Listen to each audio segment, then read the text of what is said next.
What's up, Vape Fam? Today we're taking a look at the Hugh Rda from Blitz. The Hugh's another color-changing RDA that just hit the market. It's HUGH. I don't know if it's named after somebody or what. When I was told about it, I thought it was going to be HUE, kind of like hue as in colors, you know, so on and so forth. And with all these color-changing RDAs, the first question is it a gimmick or is it a good RDA with a little extra something? So we're going to try and answer that question by first going up and close for the breakdown to see what makes it vape. Alright guys, here we are up close with the Hugh Rda from Blitz. This is the packaging it comes in. I both love and hate this packaging, and I will show you why. Really easy to open, magnetic top, pops on, pops off. That's why I love it. The reason I hate it is because it's such a pain to get some of the stuff out of here. There we go. Inside your little goodie bag you have some extra post screws, some extra O-rings, and an Allen key. Let me pull the RDA out because there's no easy way to get these. It comes with two different chuff tips. You have your stainless one and you have your plastic one. You also have down here underneath the other tip a 510 adapter. It's just buried down there at the bottom with no good way to get to it, but it is in there. Put that back in. After that we've got the dripper itself. Now this is the black and green splattered one. They are color changing. I don't have a build in here right now. When I put a build, I will put a build in it to show you the color changing here as soon as we're done. This is the bottom here, Blitz Enterprises, Hugh. It does have a protruding 510, although it's not protruding a whole lot, so please use your best judgment on that one. You have your chuff tip. I have the plastic one in here right now. There's not a big heat difference between the two, honestly, that I've noticed. They both seem to transmit heat about the same. Then we have your barrel. This barrel is actually a pretty nice, sturdy design. It is a rounded interiored cap, and it does have some overspray on it though. You can see around the edges here the other color that's underneath the black and green, the red and white. There's the hair. Otherwise it is pretty sturdy. It's got some heft to it. Then you get down here to the deck. Now the deck the deck is really nice to look at. There are some burring issues around the air holes here. There's some burrs. The air holes down here have some burrs. Those could really be addressed. The holes on the deck themselves, one side is beautifully done, and then one side has this hole down here that is almost round. It's not as oblong shaped as the others. I don't know how well you can see that. So some of the machining does need a little bit of work, but honestly it's a really nice deck. The airflow is really nice. It's got the center pin airflow as well. It comes in through that hole. You can see it there in the airflow slots. There's 4 holes here at the top of the airflow slot that come directly up, and then you've got that hole back there in the center that goes to the pin for a little extra airflow from the other side. You do have a peak insulator down there for your positive pin and the center post airflow, which is interesting. Otherwise this is pretty straightforward. Terminal screws, these are pretty good sized post holes, so you're not going to have any problems putting a build in there. And the double O-ring design and a little bit of a recession there, as you can see it, so the cap does sit very firmly in place. It's honestly pretty well put together except for the burring issues that I mentioned. There you go. Prevents that deck from sliding up there any further than it's supposed to. So that about does it for the breakdown.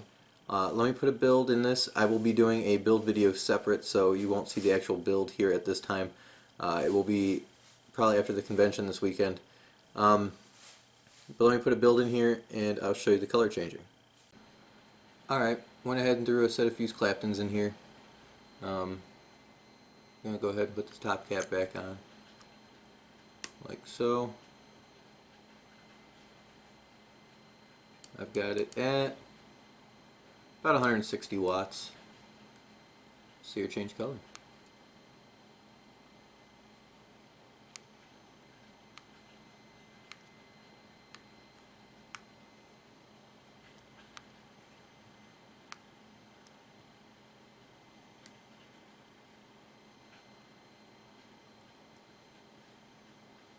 Pretty nice. I like how even the green paint splatter changes to the white.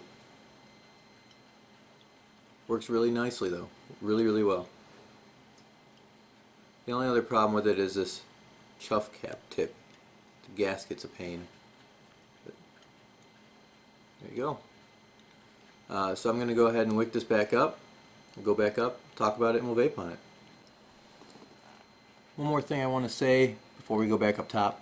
When you're wicking it, make sure you're extra careful to get your cotton pushed back into the juice well. It's really easy to get them stuck in those 4 holes down there. So just make sure that when you wick it, again, you push the cotton back down into those juice wells in the back. That's all.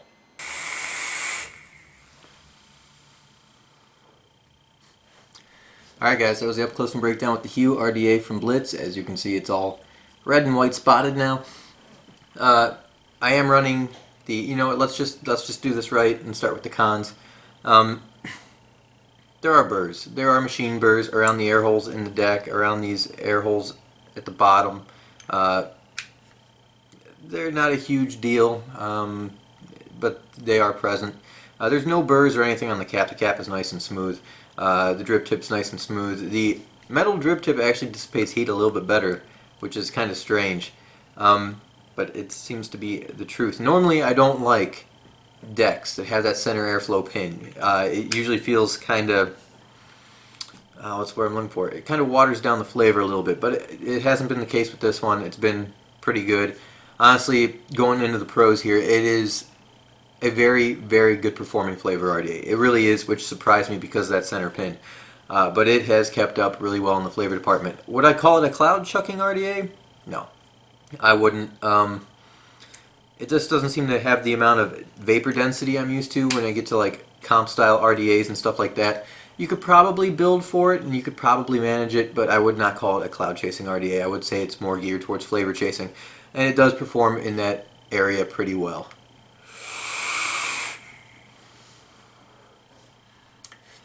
The color changing, I like the color changing on this. I run pretty hot, so it changes fast and takes a long time to change back. But the fact it's got the splatter, and the splatter actually changes color too, is pretty nice. It does perform well, so it is not just a gimmick. It does have very good performance with it, and the price range on these isn't bad either. We'll get to that in a second. The deck is easy to build on. The holes are nice and large, so you can do parallel builds. It is only a 22mm RDA, which kind of bothers me a little bit when everything's moving towards like 24, 25mm, even 30mm, so the 22 does feel a little bit small to build on anymore. But I still fit an 8-wrap fuse Clapton in here and had a little bit of extra room to spare. Not much, but a little. The screws, the terminal posts, they don't feel hardened, so they might strip out on you. Like again, in this price range, I would be surprised to see hardened Allen key screws. That center pin, like I said, the drawback to it is if you're like me and you like to paint your coils. I like to take the juice, paint it across the coils, so on and so forth. You might get some that flows down into that center pin, and it might come out the air hole. So I get a little bit of leaking around the RDA on top of the mod. It's nothing major, you just get a little bit.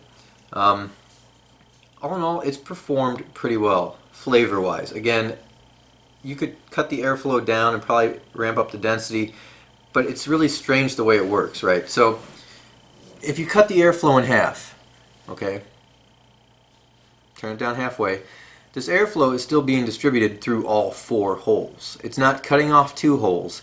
It's still coming in, and all 4 holes are open to it. It's just cutting down the amount of air that goes inside to those 4 holes and the center pin hole. So there's no real way to cut off holes if you want to run, you know, a coil off to the side, or if you didn't want the center pin, which can be a drawback for some people, but I've been running it wide open and it's been about right for me.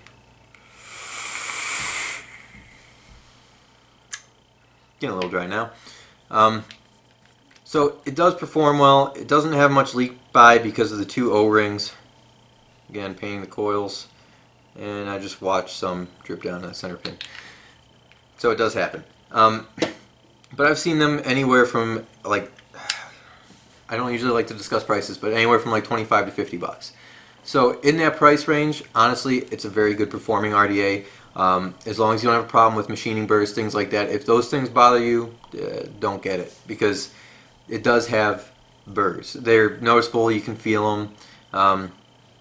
But otherwise, that's the biggest part of it. And please, please, please, please, please use your best judgment when it comes to the 510 pin and hybrid mods, because this one does protrude, but not much. So if you have a battery that's domed a little bit on top, the positive pin is pushed down a little, don't use it on them. Don't use that with this RDA. Just use your best judgment. If you don't know enough about hybrids to get started, don't make this your first hybrid RDA. Use something with a very, very long protruding 510 pin on the bottom. But all in all, guys, I hope you found this video helpful. Like, subscribe, it helps me out. If you have any questions, comments, anything I didn't address, feel free to leave it in the comments below and I will try and get to it. This does come in 5 different colors, by the way. You aren't stuck with this one color. They're all pretty cool. They all have different little splatters that change colors, so on and so forth. So I hope to see you guys again soon. Till then, suck, blow, and keep on vaping.